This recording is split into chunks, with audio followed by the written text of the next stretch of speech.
नमस्कार शेतकरी मित्रांनो, स्वागत आहे आपल्या सगळ्यांचं आपल्या युट्यूब चॅनलवर। तर तुम्ही बघू शकताय आज आपल्या बागामध्ये आपण फवारणी करण्यासाठी आलेलो आहे। आपल्या बागाची येण सुरू झालेली आहे, जरा डास आहेत आणि करप्याचं पण प्रमाण वाढायला लागलेलं आहे। त्यासाठी आपण बुरशीनाशक आणि डासावरचं औषध मारण्यासाठी आलेलो आहे। तर हे चिलेटेड मधील बुरशीनाशक आहे, तुम्ही बघू शकताय त्याचा रिझल्ट एकदम मस्त आहे। आपण हे वापरून पाहिलेलं आहे। तर औषध मिक्स करताना चिलेटेड मधलं औषध कधी पण सेपरेट मिक्स करायचं, त्यामुळं त्या औषधाचे गटोळे होत नाहीत शेतकरी मित्रांनो। सेपरेट औषध मिक्स केलं ना आणि नंतर ते त्याच्यामध्ये मोठा जो आपला बॅलर आहे त्याच्यामध्ये टाकायचं। हे आपण डासाचं औषध घेतलेलं आहे। हे सेफ्टी खूप गरजेची आहे शेतकरी मित्रांनो, तोंडाला बांधत जावा। आज मी तोंडाला बांधलेलं नाहीये, तर हे आपण 1 मिलीनं वापरणार आहे। तर आपला हा 200 लिटरचा बॅलर आहे शेतकरी मित्रांनो। याच्यासाठी आपण हे 200 मिली डासाचं औषध वापरणार आहे। तर तुम्ही बघू शकताय औषधाची क्वांटिटी खूप महत्त्वाची आहे। जर जास्त क्वांटिटी असेल औषधाची तर त्याचा रिझल्ट आपल्या झाडावरती होतो, स्पॉट वगैरे पडतात झाडावर।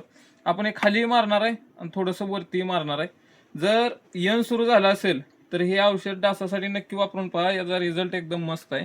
आणि डास चावू नये म्हणून बागाची काळजी एकदम व्यवस्थित घ्या, कारण डासाचे जर स्पॉट आले तर तुमचा माल किती जरी चांगला असला तरी एक्सपोर्टला जाणार नाही, कारण ते 80 मिलीचं माप आहे, हे 200 मिली झालेलं आहे शेतकरी मित्रांनो। तुम्ही बघू शकता हे औषध। तर औषध एक्सपोर्ट, तुमचं जर माल एक्सपोर्ट क्वालिटीला पाठवायचा असेल तर डासासाठी आणि स्पॉटसाठी नक्कीच लक्ष ठेवा, करप्या येऊ देऊ नका।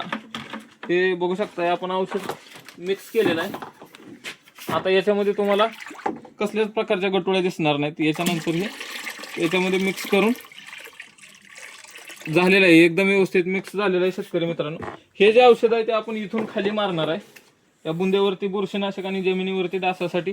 ह्या दोरीवरती आपण जास्त फवारायला भर देणार आहे, या पाल्याच्या दोरीवरती।